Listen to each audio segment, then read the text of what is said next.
सहनो भवतु सहनो भुनक्तु सह वीर्यं करवावहै तेजस्विनावधीतमस्तु मा विद्विषावहै। ॐ शान्तिः शान्तिः शान्तिः।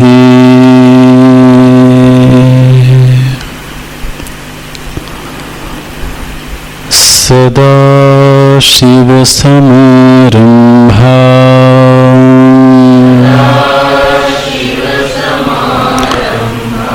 शङ्कराचार्यमध्यमा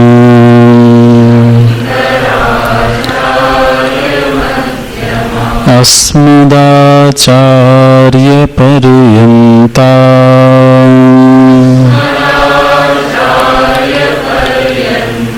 वन्दे गुरुपरम्परा।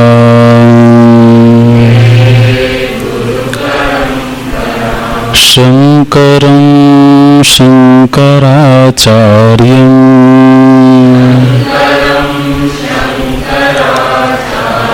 केशवं बादरायणम्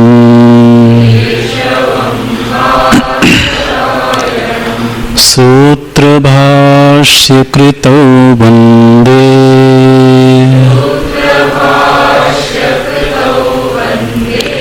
भगवन्तौ पुनः पुनः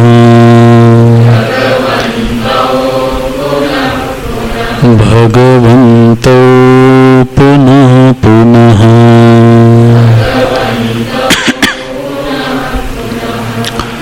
वेदो नित्यमधीयतां तदुदितम्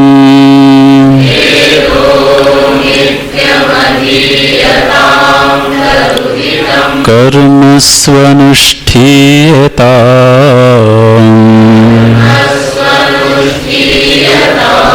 तेनेशस्य विधीयतामुपचितिः।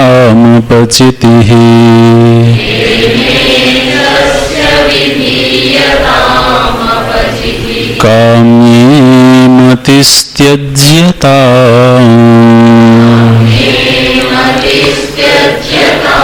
पापौघः परिधूयतां भवसुखे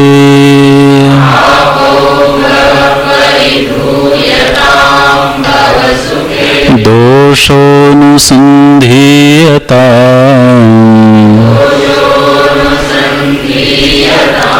आत्मेच्छा व्यवसीयतां निजगृहात्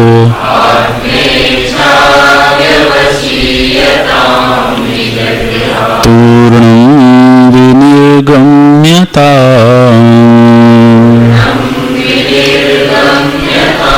संगः सत्सु विधीयतां भगवतो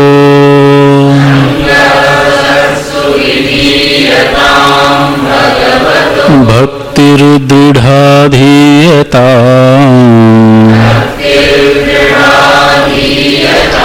शान्त्यादिः परिचीयतां दृढतरम्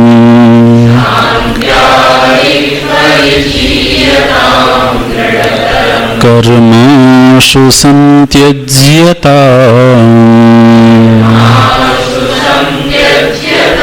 सद्विद्वानुपसर्प्यतां प्रतिदिनम्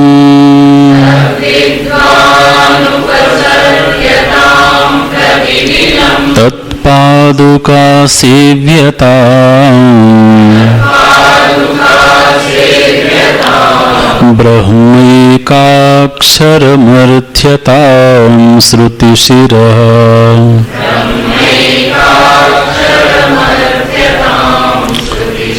वाक्यं समाकर्ण्यताम्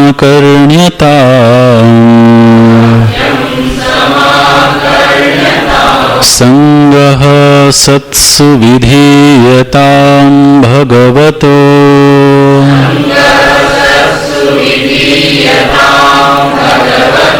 भक्तिर्दृढाधीयताम्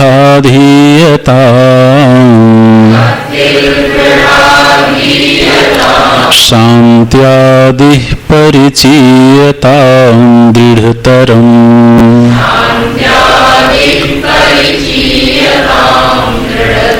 कर्माशु संत्यज्यताम्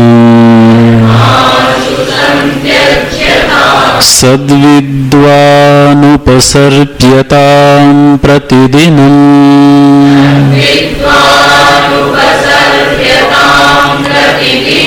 तत्पादुका सेव्यताम् ब्रह्मैकाक्षरमर्थ्यतां श्रुतिशिरो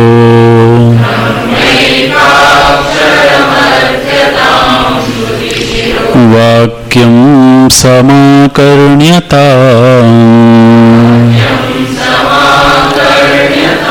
वाक्यं समाकर्ण्यताम्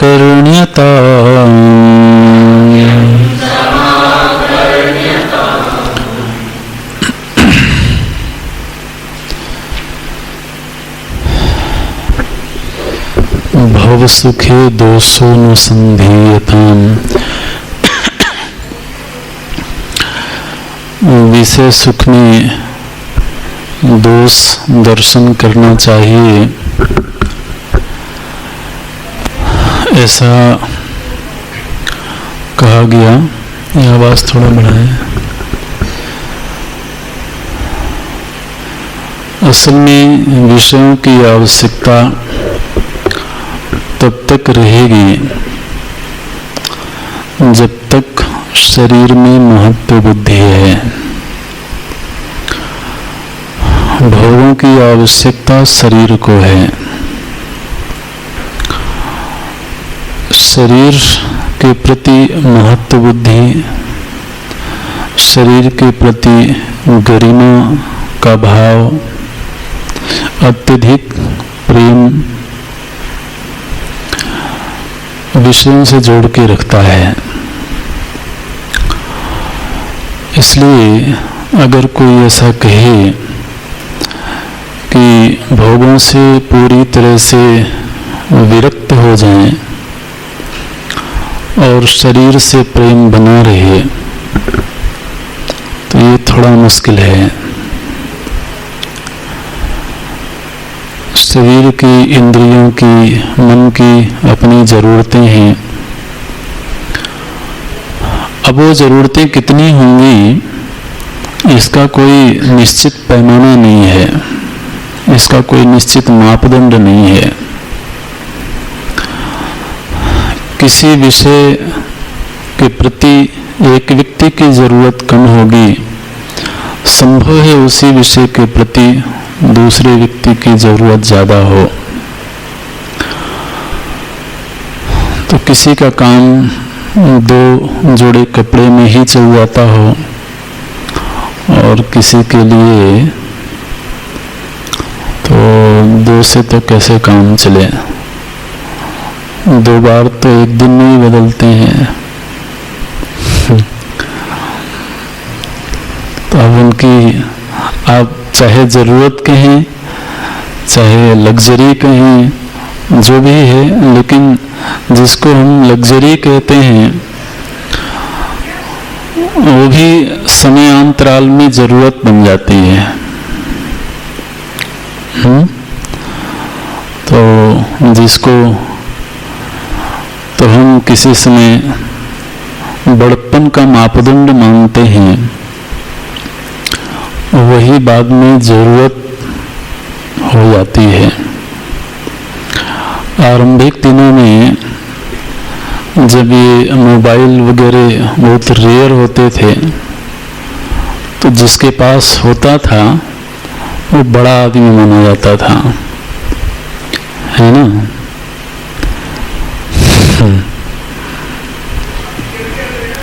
शहर में कुछ लोग होते थे जिनके पास ये चीजें होती थी, लेकिन अब ये कोई बड़प्पन नहीं रहा। अब महंगे से महंगे गैजेट्स दिखाने पर भी कोई बड़प्पन की अनुभूति नहीं होती है। फिर भी जबरदस्ती रखें तो बात अलग है, लेकिन कहीं ना कहीं वो जरूरत का हिस्सा बन गया।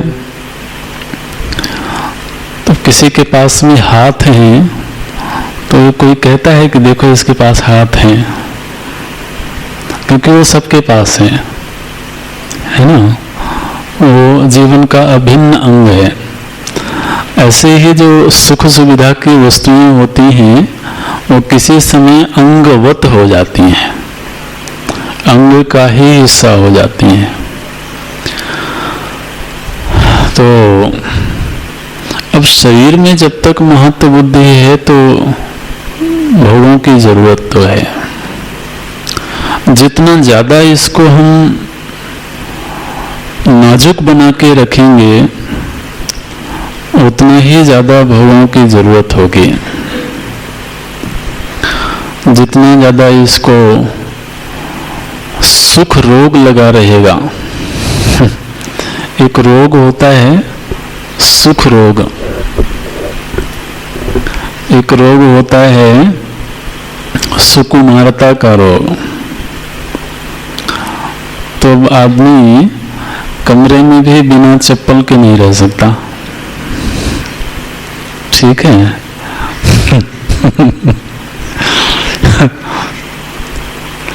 अब आप कहने को कह लो कि सर्दी है इसलिए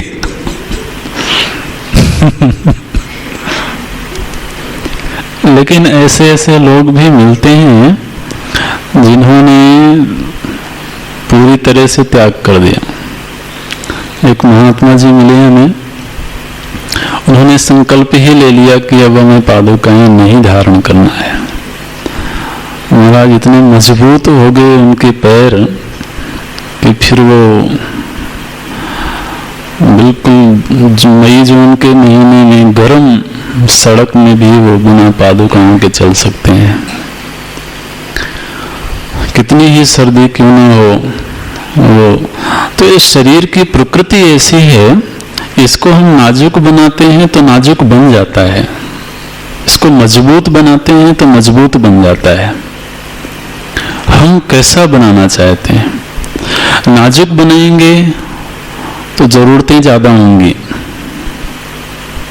है ना, आवश्यकताएं ज्यादा होंगी। फिर हम कहीं भी जाएं तो कम से कम उतनी आवश्यक वस्तुएं तो चाहिए ही। एसी में रहने की आदत हो जाए तो बहुत मुश्किल है। कहीं गर्मी नहीं भी हो तब भी खटकता है कि एसी क्यों नहीं है। चाहे भले रजाई ओढ़ के सोना पड़े लेकिन एसी जरूर चलाएंगे। तो शरीर की वैसी प्रकृति बन गई, वैसा स्वभाव बन गया, और उस स्वभाव के अनुसार जो उसकी मांगे हैं उन्हें फिर पूरी करना है।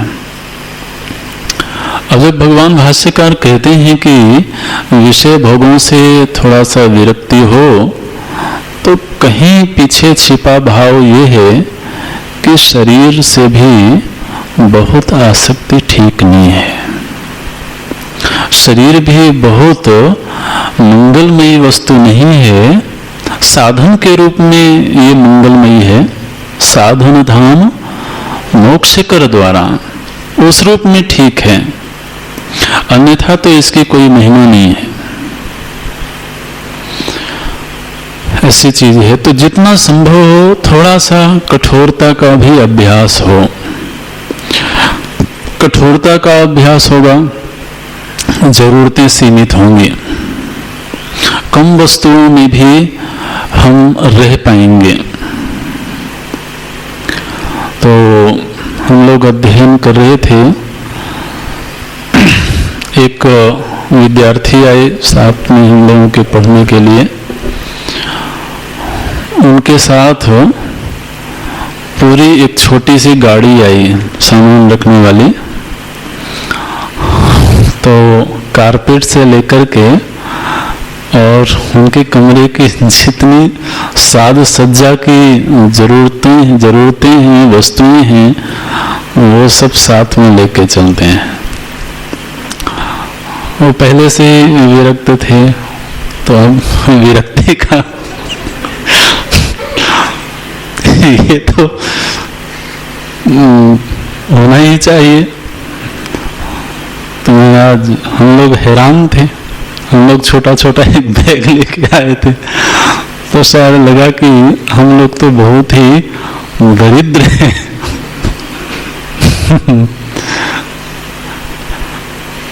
तो ऐसा होता है, उसमें कहीं ना कहीं वो जरूरतें हो जाती हैं। उसी तरह की चीजें हों, एक विशेष तरह का तकिया, वो ना मिले तो नींद नहीं आती है ना। एक विशेष तरह का गद्दा, बहुत ही स्पंज हो तो नहीं, बहुत ही कठोर हो तो मुश्किल है। अब देखिए मन कितनी चीजों में फंसा हुआ है। एक भी चीज माइनस होती है, कम होती है, तो फिर बेचैनी होती है। साधु जीवन ऐसा है जहाँ हमेशा ही बदलाव के दौर में रहना होता है। हम तो अपने गुरुजनों को देखते हैं, हर 7वें दिन उनका बेडरूम बदलता है, हर 7वें 6ठे दिन घर बदलता है, बाथरूम बदलता है। अब वो हर जगह बेड लेके चलेंगे क्या? कितनी चीजें लेके चलेंगे? आपने कभी बड़े गुरुजी को देखा होगा, एक छोटा सा बैग होता है, साथ में कुछ कपड़े होते होंगे, कुछ फाइल्स होती होंगी। वो अभ्यास न हो यदि कि हर तरह की परिस्थिति में, हर तरह के खान पान में एक विशेष तरह के खान पान की आदत हो जाए, तो वो ना मिले तो बेचैनी होती है। लेकिन साधु जीवन तो हमेशा ही बदलाव से भरा हुआ है। इसलिए हर तरह की परिस्थिति के लिए शरीर को तैयार होना चाहिए। कैसी भी स्थिति हो, कैसा भी खान पान हो, कभी मिले भी कभी नहीं भी मिले, उसके लिए भी तैयारी हो। बोले बेटी नहीं मिली तो सिर दर्द हो रहा है।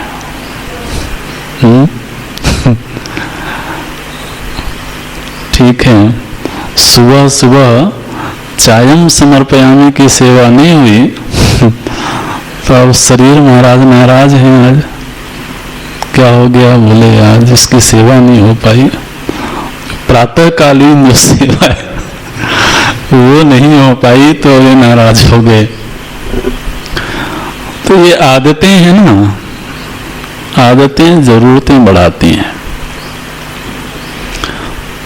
अखबार पढ़ने की आदत हो जाए, न्यूज़ देखने की आदत हो जाए, तो शरीर को थोड़ा सा कष्ट में रहने का स्वभाव बनाना होगा, तभी भोगों की आसक्ति शिथिल हो सकती है।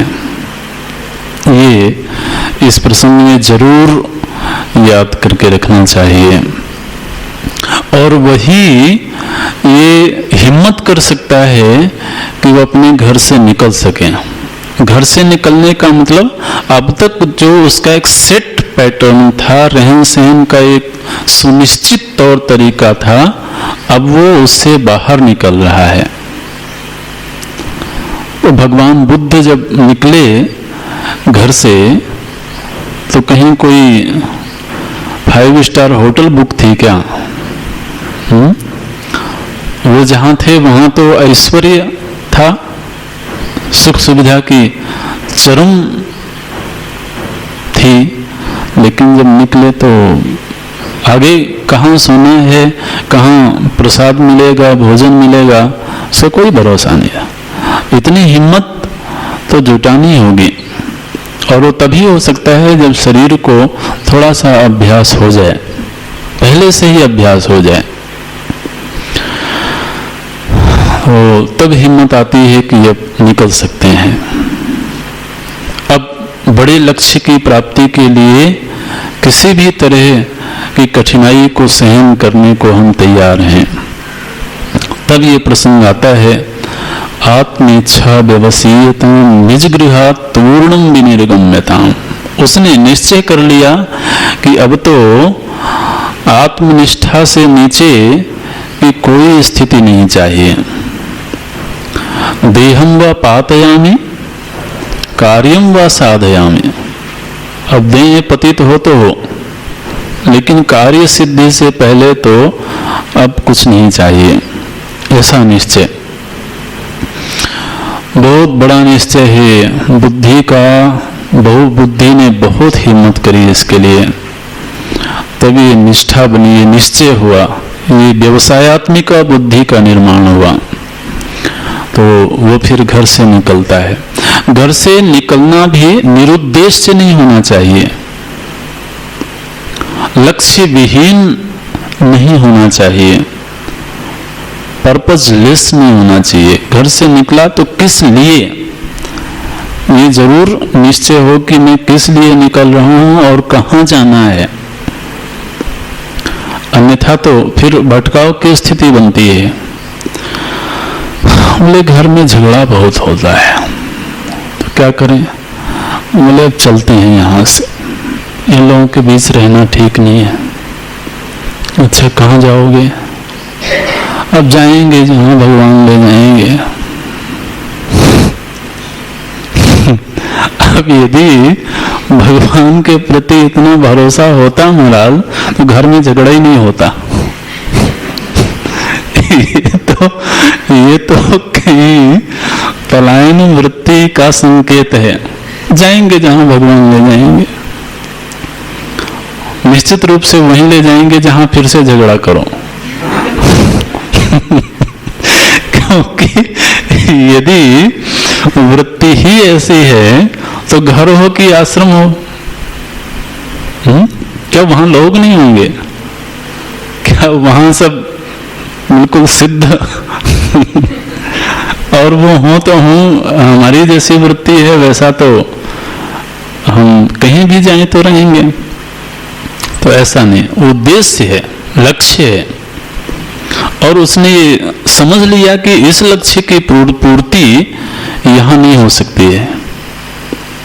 दो चीजों का उसने निश्चय किया, तब गृह त्याग हुआ।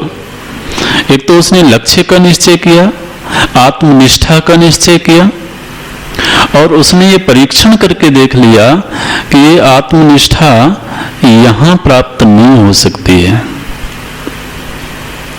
यदि किसी योगी का घर हो, जैसे कि हमारे वेदों में प्रसंग आता है, तो वहां पर पिता स्वयं योगी हैं, सिद्ध महापुरुष हैं, और पिता ही गुरु बन गए,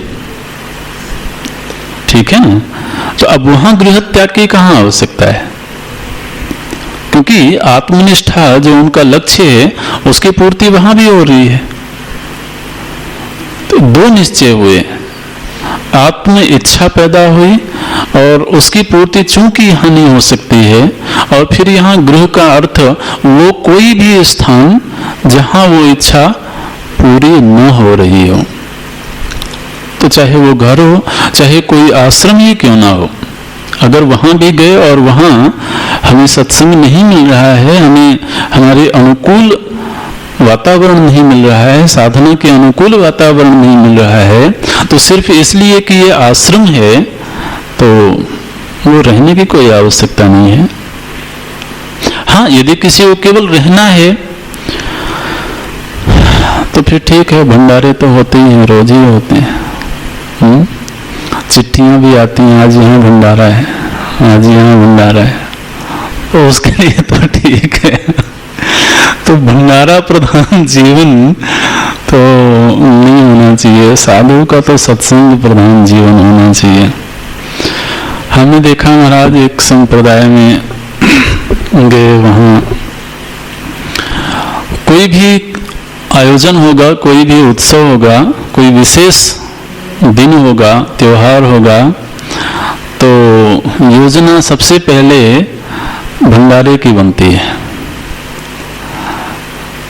ये योजना नहीं बनती है कि अब ये उत्सव होना है तो इसमें सत्संग कब होगा, कौन सत्संग करेगा, कौन वक्ता होंगे, किस विषय पर सत्संग होगा, ये नहीं, कितना बड़ा भंडारा होना है, कितने लोगों को आमंत्रित, कितने तरह के व्यंजन बनने हैं। तो मालपुआ तो बनना ही चाहिए।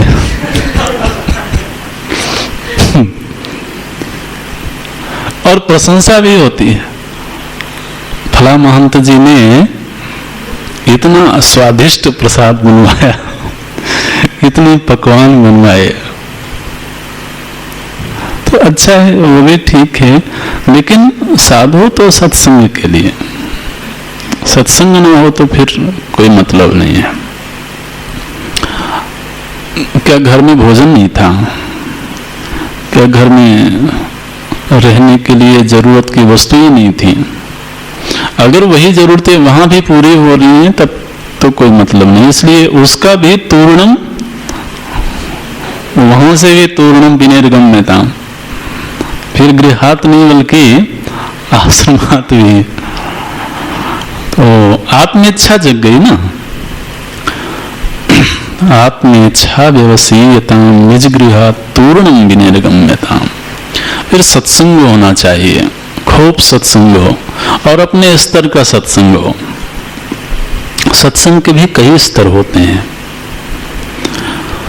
हमारी जैसी मनोदशा है, हमें कथा में रुचि है, वेदांत श्रवण में रुचि है, और धीरे धीरे उसका स्तर बढ़े, सत्संग मिले, ऐसे स्थान की तलाश हो, वहाँ रहा जाए, नियमित रूप से सत्संग लाभ लिया जाए। वो है संगः सत्सुविधीयताम् भगवतो भक्तिर्दृढ़ादीयताम्। परमात्मा के प्रति भरोसा हो। असल में जिसने गृह त्याग किया हो, अपनी सुख सुविधाओं का त्याग किया हो और प्रभु जी के प्रति भरोसा न हो, तो वो जीवन बहुत मुश्किल है। जिन चीजों के भरोसे अब तक हम नहीं रहे थे, उनका तो त्याग हो गया, ठीक है, और परमात्मा के प्रति भरोसा जागा नहीं है, तो फिर से कोई सांसारिक वस्तुओं पर ही भरोसा करने को मजबूर होगा, किसी व्यक्ति पर भरोसा करने को मजबूर होगा। क्या करेंगे? बोले चेला बनाएंगे, थोड़े धनी धनी लोगों को बनाएंगे। अब जरूरतें हैं ना, अगर घर से पूरी नहीं हो रही तो कहीं से पूरी करना है। बोले अब चेले बनाना है भैया, अपनी फॉलोइंग बढ़ानी है। भरोसा आदमी तलाशता है, भरोसे के बिना तो हम नहीं रह सकते हैं। यदि परमात्मा का भरोसा नहीं मिला तो लोगों का भरोसा चाहिए, मित्रों का भरोसा चाहिए। तो यहाँ पर भगवान ने आकर के कहा कि यदि गृह त्याग हुआ है तो भगवान की जो वचन है योगक्षेमं वहाम्य हम, इस पर दृढ़ विश्वास, दृढ़ भरोसा पैदा करना होगा। और जैसा कि प्रातःकालीन सत्र में हम लोग चर्चा कर रहे थे, उसके लिए परीक्षण कर लिया जाए। यदि सीधे सीधे नहीं होता है भरोसा, तो थोड़ा समय ऐसे ही गुजार करके परीक्षण करें, निरीक्षण करें कि वो वाकई में वहन करते हैं कि नहीं करते हैं। सुग्रीव जी ने परीक्षण किया, भगवान ने हालांकि कह दिया था सखा सोच त्यागो बल मोरे, लेकिन आपके कहने से क्या होगा? हमारे अनुभव में भी तो चीज घटनी चाहिए। तो भगवान ने मित्रता करी, श्री हनुमंत लाल जी ने राम जी की पूरी महिमा का गुणगान किया, लेकिन सुग्रीव में अभी वो भरोसा नहीं है। तो भगवान ने कहा, सखा सोच त्यागो बल मोरे, सब विधि घटब काज में तोरे। तुम्हारी अब हर परिस्थिति, तुम्हारे हर कष्ट अब मेरे अपने कष्ट होंगे। इतना तो भगवान ही कह सकते हैं। अब तुम्हारी जिम्मेदारी मेरी जिम्मेदारी है। और किससे कह रहे हैं? जिसको घर से भगा दिया गया है, जिसके सारे बल छीन लिए गए हैं, जिसके सारी संपत्ति छीन ली गई है, सारे नौकर चाकर छीन लिए गए हैं। भगवान कहते हैं निश्चिंत रहो। कह सुग्रीव सुनो रघुवीरा, बाली महाबल। बोले आप जो कह रहे हो, देखिए ये गरीब भक्त, गोस्वामी जी ने गरीब भक्त कहा है, ये थोड़ी गरीबी है अभी। बोले आप जो कह रहे हो सो तो ठीक है, भरोसा तो है, लेकिन फिर भी क्या, फिर भी बाली महाबल अति रणधीरा। भगवान अभी बाली से पाला नहीं पड़ा है। अभी बाली से आपका आमना सामना नहीं हुआ है। बहुत बलवान है, बहुत पिटाई करी है मेरी उसने, मुझे वो दर्द भूलता नहीं है। एक तो बलवान भी है, दूसरा रण बांकुरा है, रण कौशल है उसमें, अति रणधीरा। वो सारे दांव पेच जानता है, सामने वाले को कैसे तो चित्त करना है, उसको सब तरीके मालूम है।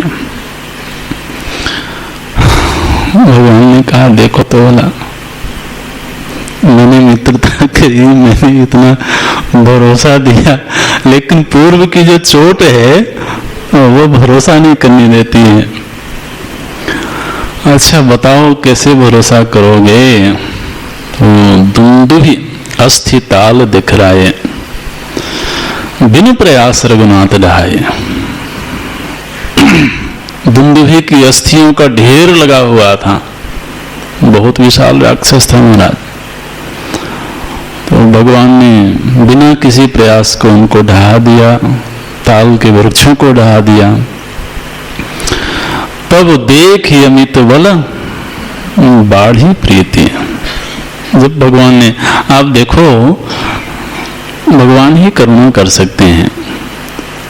उन्हें भक्त बन गया परीक्षक, और भगवान बन गए विद्यार्थी। लो मेरी परीक्षा ले लो, तो परीक्षा देते हैं। सुग्रीव ने कहा कि महाराज ये आपके सामने एक टास्क है, आप इसको पूरा करिए। भगवान ने परीक्षा दिया और संयोग से संयोग से क्या हो, वो तो सफल ही है, सफल हुए। देखी अमित बल बाढ़ी प्रीति, बाली बधव इन भई परतीति। परतीति विश्वास हुआ जब भगवान का ऐसा ऐश्वर्य बल पराक्रम देखा, सुग्रीव ने तो भरोसा हो गया। भरोसा होता है, भरोसा होने में वक्त लगता है। उपजा ज्ञान वचन तब बोला, नाथ कृपा मन भय वलोला।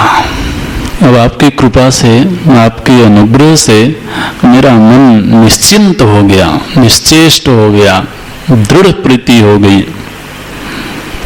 तो ये भरोसा होते होते होता है, वक्त लगता है, समय लगता है, और समय देना चाहिए। लेकिन भरोसा हो जाए ऐसा मन में भाव हो। षड्विधा शरणागति में आपने अगर सुना हो तो उसमें एक परीक्षा लेना भी आता है। आनुकूल्य से संकल्प, प्रातिकूल्य से वर्जनम, रक्षिष्यति विश्वासा गोप्तृत्व वर्णनम तथा।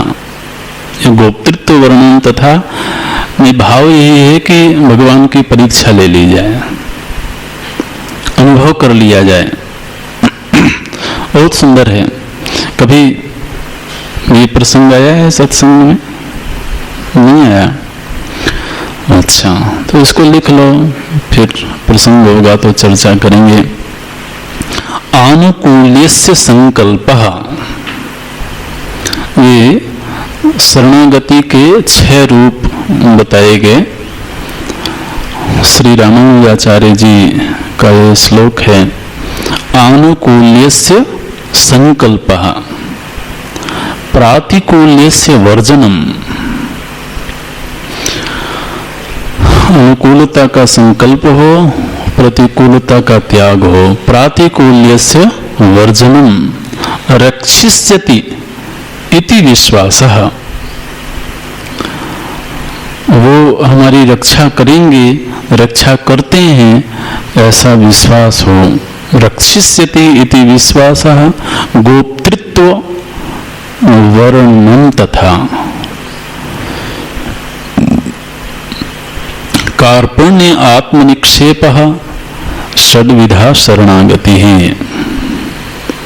कार्पण्य कृपणता का भाव हो, धैन्य हो। आत्मनिक्षेपः षड्विधा शरणागति। तो इस प्रसंग में, इस मोड़ पर, इन बिंदुओं पर जरूर विचार होना चाहिए। भरोसा कैसे कैसे होगा? बोले आनुकूल्य से संकल्प। अब हमारे मन में वही संकल्प उठे जो प्रभु की प्रसन्नता के अनुकूल हों। इसको बोलते हैं शरणागति का पहला कदम। अब संकल्प ही उस तरह के उठे, योजनाएं ही ऐसी बने जो भगवत विरोधी ना हो, योजनाएं ही ऐसी हों जो विराट की विरोधी ना हो, समष्टि विरोधी ना हो। ऐसी योजनाएं न बने जो अंतर्यामी के खिलाफ जाती हों, उनकी संतुष्टि की विरोधी हों। तो अनुकूल से उनके अनुकूल योजनाएं बने, ये शरणागति का पहला रूप। प्रातिकूल्य से वर्जनम, जो उनकी विरोधिनी है, जानबूझ करके उनका त्याग करने का अभ्यास हो, त्याग करने की आदत पड़े। तो ये दो जो कदम हैं, ये तो आरंभ में जो भक्ति का प्रसंग आया था उसके अंतर्गत आती है। कर्म के संदर्भ में योजनाएं तो कर्म के संदर्भ में ही बनती है ना, कर्म संबंधी ही योजनाएं बनती हैं। तो शुरू में जो प्रसंग आया था, क्या आया था? तेन ईशस्य अपचिते ही विधीयताम। ये शरणागति के 2 रूप वहां देखने को मिलते हैं। फिर तीसरा है रक्षिष्यति इति विश्वासः, वो हमारी रक्षा करेंगे ऐसा भरोसा हो जाए। भगवान ने कहा कि जो मेरे शरण में होता है, मेरे आश्रय में होता है, उनके योगक्षेम का मैं वहन करता हूं। तो किसी ने भगवान से पूछा, बोले भगवान, जो आपके भरोसे है, आप सिर्फ उसी के योगक्षेम का वहन करते हैं? ये तो बड़ी नाइंसाफी है। भगवान ने यही कहा है ना, किसके योगक्षेम का वहन करते हैं? जो एकनिष्ठ हो गया है, जो उनके शरण में आ गया है। तो ये तो बहुत बड़ा पक्षपात है। बाकी तो सब बेसहारा हैं। नहीं, बात ऐसी नहीं है। मैं उनके भी योगक्षेम का वहन करता हूं, लेकिन इस बात का उन्हें एहसास नहीं है। वो तो थोड़ा सा भी अपना हाथ हटा लें हमारे ऊपर से तो महाराज बहुत मुश्किल है ठहर पाना। योगक्षेम का वहन तो वो करते ही हैं। भगवान कहते हैं उसको इस बात का ख्याल नहीं होता है कि वहन किया जा रहा है। भक्त को ये एहसास होने लगता है, ये भरोसा होने लगता है। रक्षिष्यति इति विश्वासः, वो चाहे सदगुरु के रूप में आकर के रक्षा करते हों, महापुरुषों के रूप में आकर के रक्षा करते हों, करते तो हैं। गोप्तृत्व वर्णनम तथा, ये है उनका जो गोप्तृत्व है, गोप्तृत्व मतलब उनके रक्षा करने का जो स्वभाव है, जैसे बोलते हैं ना गोपनीय, गोपनीय मतलब जिसको हम संभाल के रखते हों, तो उनका जो संभाल के रखने का स्वभाव है उसका एक बार परीक्षण कर लो। गोप्तृत्व वर्णनम तथा, परीक्षण कर लिया जाए। फिर बोले कार्पण्य, कार्पण्य का अर्थ है दैन्य। भक्ति में दैन्य मूल पूंजी है, भक्ति का वाहन है दैन्य। नहीं अति दीन प्यारे, ऐसे बोलते हैं ना, जो दीन होते हैं वो मुझे बहुत प्रिय लगते हैं, भगवान ने कहा। बड़ा विचित्र स्वभाव है भगवान का, जो दीन है वो उन्हें प्रिय है। ये कोई बहुत अच्छा स्वभाव तो नहीं है। क्यों जी? दीन का मतलब क्या होता है? जो साधनहीन है, ठीक है, उनके पास कोई बहुत सुख सुविधाएं नहीं है, ऐश्वर्य नहीं है, साधनहीनता है, उनको दीन कहा जाता है। और भगवान कहते हैं मुझे बहुत प्रिय लगते हैं वो। उन्हें आप ऐश्वर्य वालों से नफरत करते हो?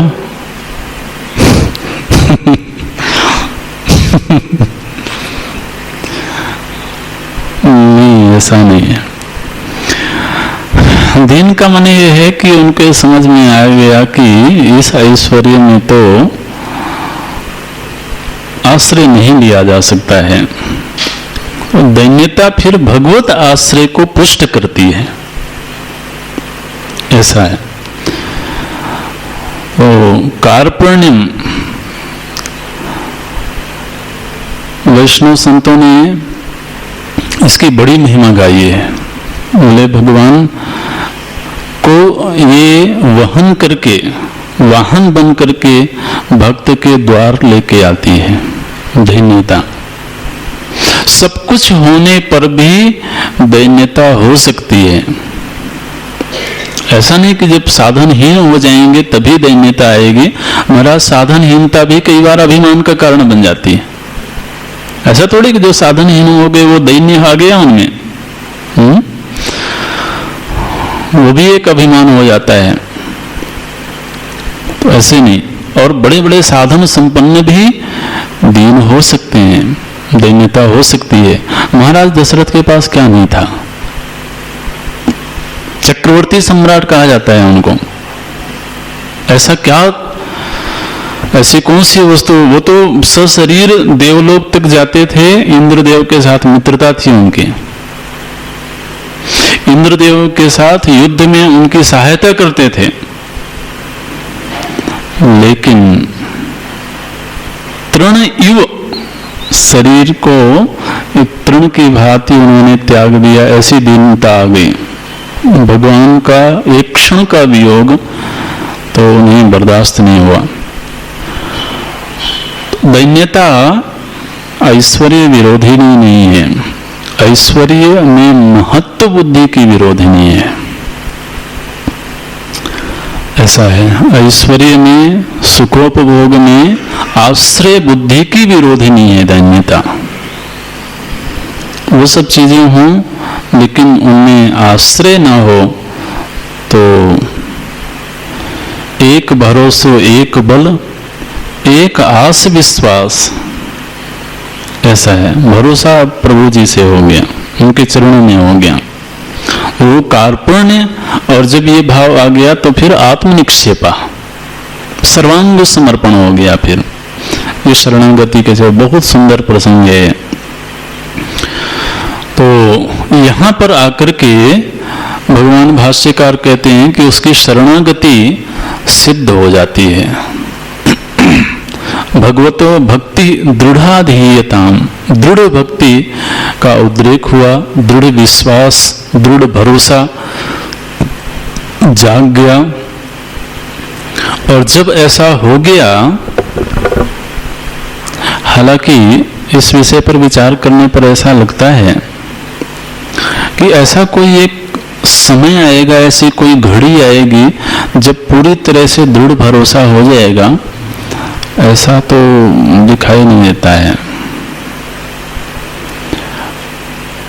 उसमें उतार चढ़ाव होता है।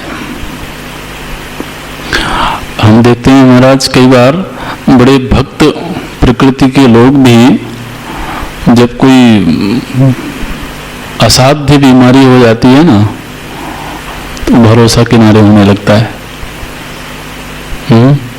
एक जगह पर हम थे तो एक परिवार मिशन से जुड़ा हुआ है, बड़े करीब हैं लोग।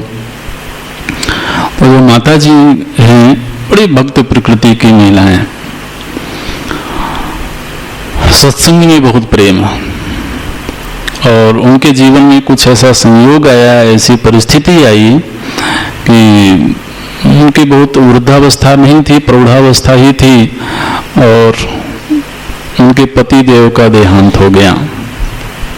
बहुत तो कच्ची उम्र में ही, कम उम्र में ही देहावसान हो गया, और बिना किसी कारण के अटैक हुआ, और कुछ क्षण में वो ऐसा आघात था कि हम गए वहां, उनके उस अवसर पर जाना कर्तव्य था। उन्होंने एक बड़ा अद्भुत प्रश्न पूछा, और वो रही थी, बेवल थी, दाह संस्कार के लिए जा रहे थे लोग। जब हम गए तो उन्होंने एक प्रश्न पूछा, और उस समय हम निरुत्तर थे। बोली, इस समय आपके राम जी कहाँ हैं?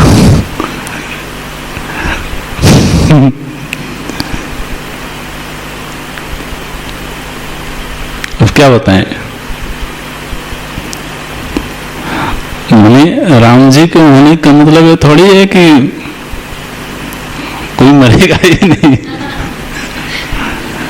लेकिन ऐसा होता है, जब परिस्थिति का आघात लगता है तो उस समय ये मन विचलित होता है, भरोसा कहीं बिखरता है।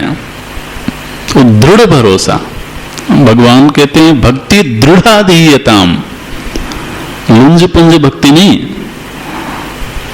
2 मिनट में आ जाए, 2 मिनट में चली जाए, ऐसी भक्ति नहीं। फिर तो वैसी भी परिस्थिति हो, सब भगवत कृपा है। भक्ति दृढ़ाधीयताम, तब उसके अंदर षट संपत्तियों का संवर्धन होने लगता है।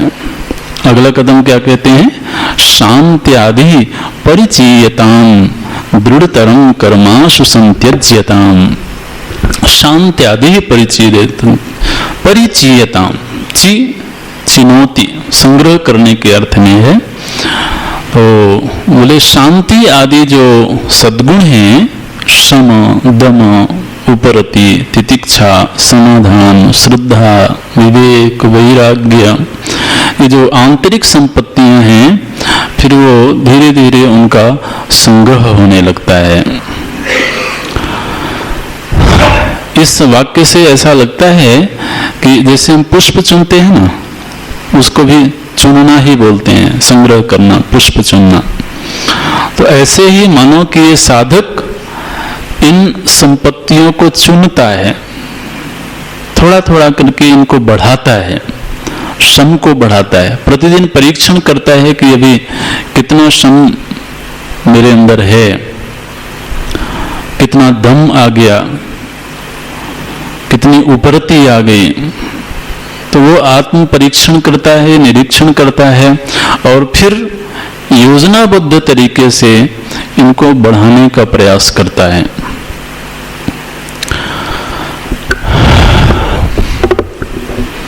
और यदि भक्ति प्रबल हो, अब इसमें जो योग प्रधान साधना करने वाले हैं उन्हें जानबूझ करके प्रयास करके इन संपत्तियों को प्राप्त करना होता है अपने पुरुषार्थ से। भक्त पुरुषार्थ से नहीं, समर्पण से प्राप्त करता है। भक्त में और योगी में, मतलब जो अष्टांग योग की साधना करने वाले हैं, इन दोनों में ये थोड़ा सा अंतर होता है।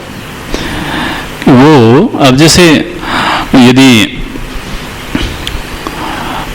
मन को एकाग्र करने की साधना करना है, तो अब अगर वो योगी है तो योग साधना में उसे पुरुषार्थ करना पड़ता है, प्रयत्न करना होता है। तो धीरे धीरे करके उसको उपदेश किया जाता है। कुछ ऐसे संस्थान हैं जहां पर ध्यानाभ्यास कराया जाता है। तो क्या करवाते हैं, बोले ये मौन रहना है।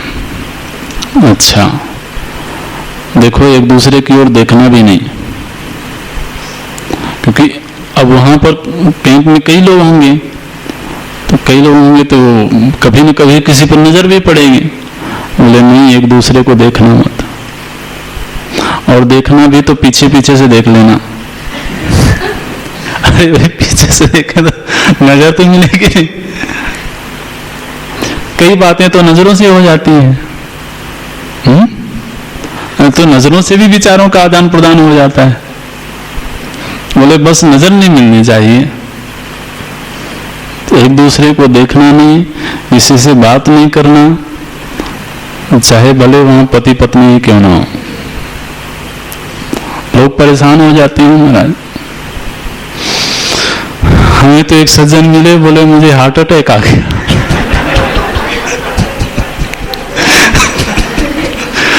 बोले अटैक आ गया मुझे, ये भी कोई बात। इतने लोग रह रहे हैं साथ में, कोई किसी से बात ही, कोई किसी को देखता ही नहीं।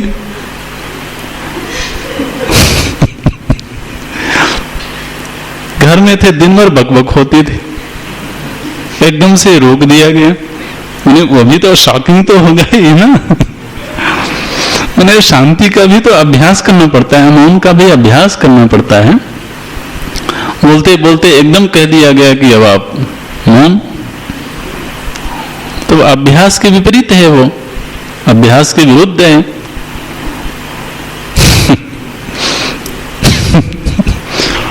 तो ऐसा होता है वहां पर, मौन हो जाइए। कुछ बहुत ज्यादा वहां सत्संग भी नहीं होता, उपदेश भी नहीं होता। क्या होगा, बोले बैठ करके शरीर का ध्यान करना है। कैसे करना है, बोले सिर से पांव तक, पांव से सिर तक, सिर से पांव तक, बस मन को दौड़ाना, संवेदनाओं का एहसास करना, संवेदनाओं की अनुभूति करना। अब सिर दर्द कर रहा हो तो सिर की ही अनुभूति होगी, पैर की तो होने से रही। और वो अनुभूति घटने के बजाय लगता है कि बढ़ जाएगी। लेकिन होता है, जिनका अभ्यास हो जाता है उनके लिए बहुत अच्छा है, बहुत अच्छी साधना है। कम से कम इतना तो हो गया कि मन को शरीर के बाहर जाने से रोक दिया गया। हमारे साथ तो विडंबना ये है कि अभी ये शरीर में भी नहीं रुक रहा है, ये तो महाराज शरीर के बाहर ही घूमते रहते हैं। आप देखो, पूरी जागृत अवस्था का अगर विश्लेषण करें, विचार करें, तो पूरी जागृत अवस्था में मुनिराम कहाँ होते हैं? शरीर में तो तभी आते हैं जब कहीं दर्द हो।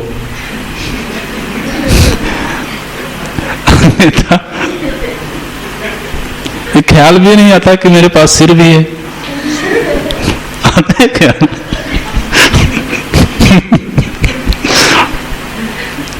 तो बाहर विचरण करते रहते हैं, किसी दूसरे व्यक्ति के पास विचरण कर रहे होंगे, हो सकता है कभी कभी घर घूम करके भी आ जाते हों। तो ये विचरण, तो उस साधना में इतना तो हुआ कि वो शरीर अंतर्गत सीमित हो गए, शरीर से बाहर रुक गए। वो तो वही जानते होंगे कि रुके कि नहीं रुके, लेकिन ये अभ्यास इतना तो कर देता है। लेकिन वो प्रयास जन्य है, उसमें प्रयास करना पड़ा।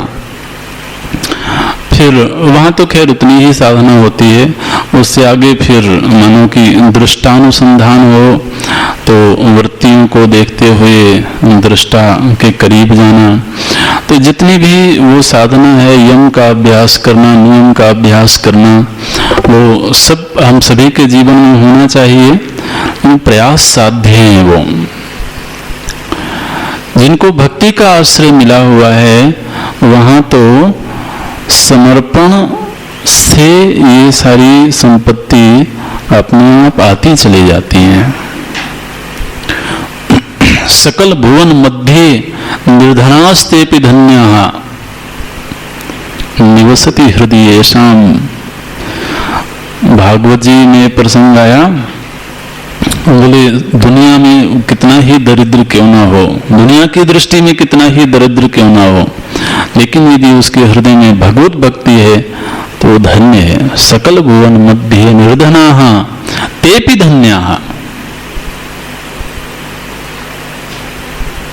निवसति हृदयेषाम श्री हरेर भक्ति रेखा।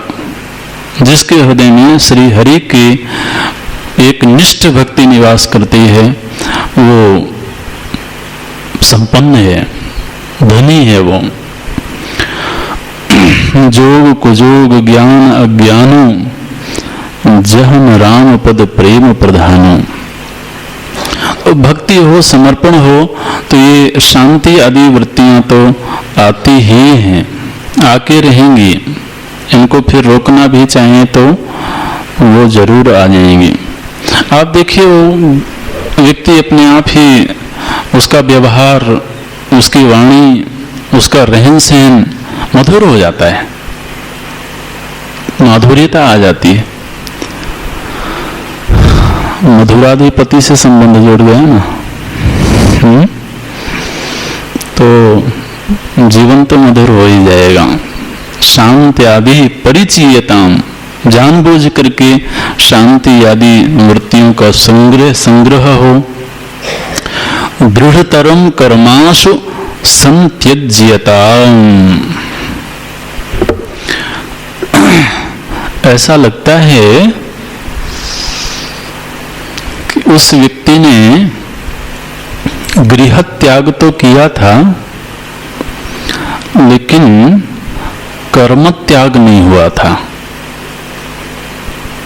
अगला स्टेप क्या बता रहे हैं? कर्मासु संत्यज्यताम, कर्मों का त्याग होना चाहिए। यहां पर कर्मों के त्याग का अर्थ है विहित कर्मों का, क्योंकि अब ये योगारूढ़ स्थिति में पहुंच रहा है। गीता जी में आगे प्रसंग आएगा, 6ठे अध्याय में पढ़ेंगे, जहां पर भगवान ने कहा कि यदि अभी पूरी तरह से विषयों का त्याग नहीं हुआ है, भोग बुद्धि का त्याग नहीं हुआ है, तो उस व्यक्ति को कर्म करना चाहिए। आरुरुक्षोर मुनीर योगम कर्म कारण उच्यते। जो आरुरुक्षु है, अभी योग में आरूढ़ तो होना चाहता है लेकिन इंद्रियों में इतनी सामर्थ्य नहीं है, विरक्ति का इतना भाव नहीं है, तो उसे कर्म करना चाहिए, विहित कर्म करना चाहिए, खूब करना चाहिए।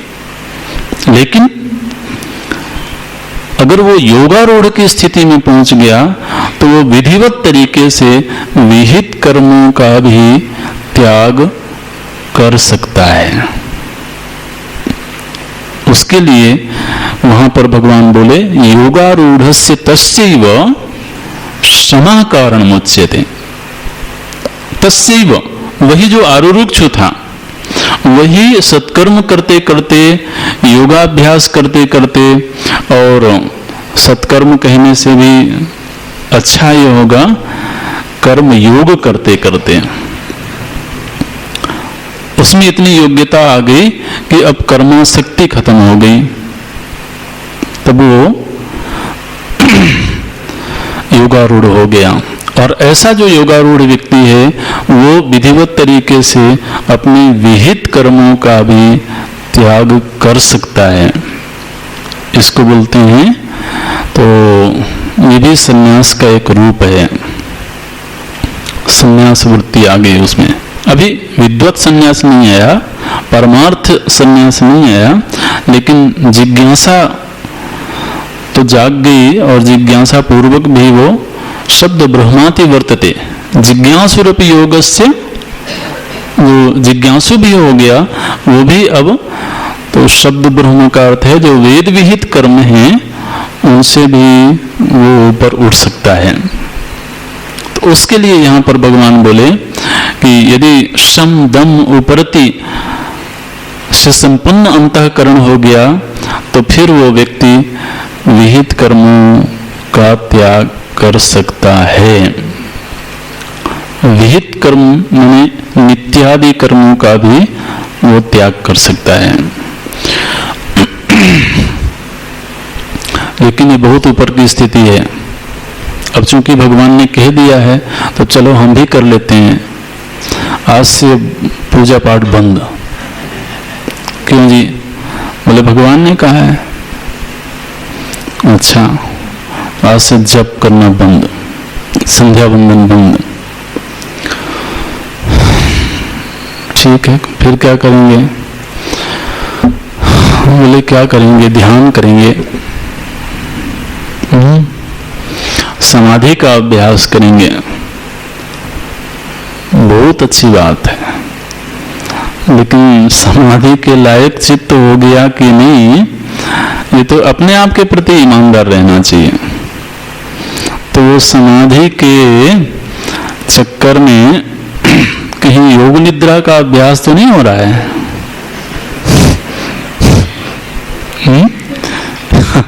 योग निद्रा भी होती है हमारा, बहुत अच्छा योग है, दूसरों को पता भी ना लगे। दूसरों के सामने तो हम योगी हैं और स्वयं के सामने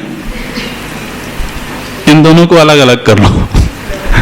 ये जो योग निद्रा है, दोनों शब्दों को अलग कर लो, दूसरे की दृष्टि में और स्वयं की दृष्टि में।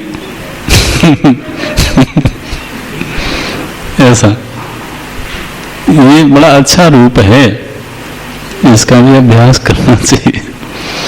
तो ऐसे नहीं, यदि हम अपने आप के प्रति ईमानदार हैं तो हम जानते हैं कि हमारे अंदर कितना श्रम है, कितना दम है, मन को हम अपने चुने हुए विषय में कितने समय तक नियोजित कर सकते हैं, समाधान कर सकते हैं, ये हम स्वयं जानते हैं, दूसरा नहीं जानता है।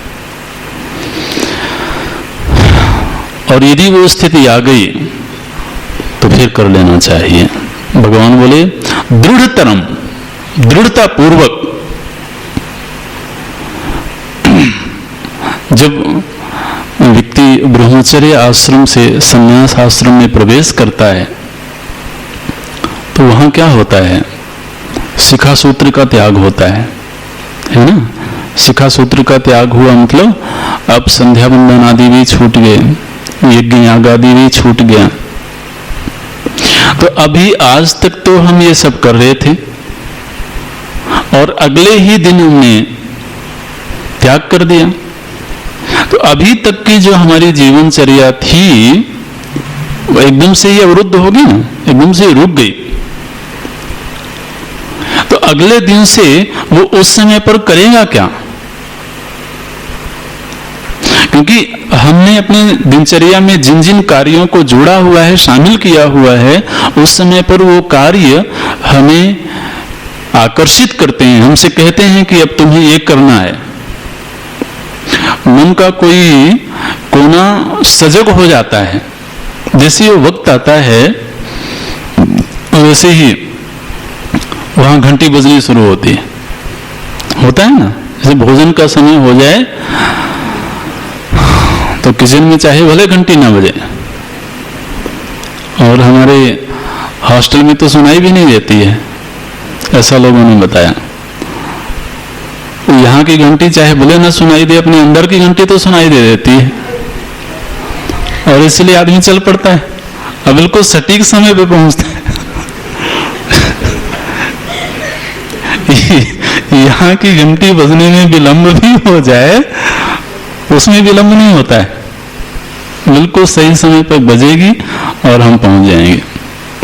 तो प्रत्येक हमारी दिनचर्या का जो भी समय हमने निश्चित किया हुआ है जिस कर्म के लिए, जैसे ही वो वक्त हुआ वैसे ही अंदर घंटी बजती है, कभी ये करना है। पूजा का समय यदि निर्धारित है तो वक्त जैसे ही आया, हम कहीं भी कितने भी व्यस्त हों, उस समय पर याद आ जाएगी कि अरे अब तो मुझे पूजा करना है, जप करना है। अब इन्होंने क्या किया कि जिस दिन संन्यास हुआ उस दिन से वो कार्य छूट गए। मन में तो अभी अभ्यास हुआ नहीं, तो घंटी बजेगी। तो यदि अभ्यास नहीं हुआ है छोड़ने का और छोड़ दिया तो परेशानी खड़ी होगी। लेकिन यदि सहज ही मन की वृत्ति ऐसी बनती चली गई कि अब इन कार्यों में भी कोई बहुत विशेष रस नहीं है, यदि मन का निर्माण ही वैसा हो गया तो फिर वो बाहर हम कर सकते हैं। मन उन कर्मों से विरत हो गया तो शारीरिक रूप से भी उनका त्याग हो सकता है। ये दोनों तरफ होना चाहिए, अंदर भी त्याग हो और बाहर भी त्याग हो विधिवत तरीके से। और अंदर भी उतना अभ्यास नहीं है, उतना बल नहीं है, तो फिर दिखावे के लिए तो नहीं होना चाहिए त्याग। क्योंकि भगवान ने यह भी कहा कि कुछ कर्म ऐसे हैं जिनका त्याग नहीं करना चाहिए।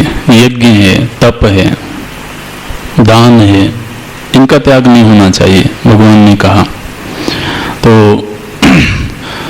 इनमें जब तक अभी महत्व बुद्धि बनी है तब तक बने रहें, लेकिन यदि वास्तव में उतनी दृढ़ता आ गई है तब फिर उनका त्याग हो विधिवत तरीके से। दृढ़तरम कर्मासु संत्यज्यताम, केवल त्यज्यताम नहीं, विधिवत तरीके, मतलब सम्यक प्रकारेण, विधिवत तरीके से, शास्त्रीय तरीके से उनका त्याग होना चाहिए।